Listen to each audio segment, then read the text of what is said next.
traders, FX Pip Collector here. Today is Thursday, July 18th, and I'm going to be analyzing the Euro Yen, starting on the monthly, working my way down to the 1 hour time frame for the full top-down analysis. So on the Euro Yen, to me, it definitely still looks like a wave 1, a wave 2, and this is all subdivisions of a 3. Definitely looks like a 1, 2, 3, 4, 5 of wave 3. We do have a 261.8% Fibonacci bounce, which is definitely an area where wave 3 could end.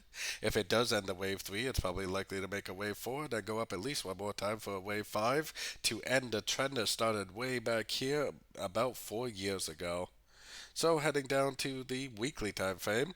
On the weekly time frame, we've definitely been going down for a while now, but really until we have a significant break of structure on these higher time frames, I still wouldn't rule out the possibility of this making another higher low and continuing back up. So taking it down to the daily time frame, we got our Fibonacci retracement on this last push up on the daily, because if we do see like a 1, 2, 3 wave down, a nice engulfing move to the upside at a Fibonacci level, then we definitely better start looking for longs again.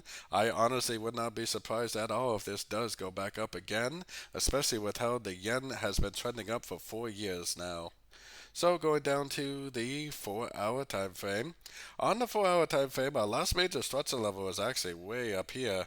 But if price does start to, make significant higher lows, then you may think about going long, because there's always a chance that it is going to keep on going up. Now, I am definitely primarily looking for shorts on sort of time frames. I am looking for 1, 2, 3 way patterns to go short again for the continuation of the downtrend. For me personally, I'm not going to turn into a buyer until we have a break of structure to the upside. And if we don't have a break of structure to the upside, I'll just continue to look for shorts on sort of time frames. Going down to the 1 hour time frame, I would definitely be looking for 3 waves up. If we see 1, 2, 3 waves up to the upside, then we see a lower high, engulfing move to the downside. That would be exactly what I personally would be looking for more entries to go short for the continuation of the downtrend.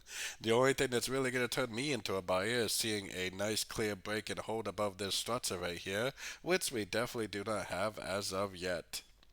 So don't forget to join my free Discord channel, which is linked over here in the corner. And as always, thank you and happy trading.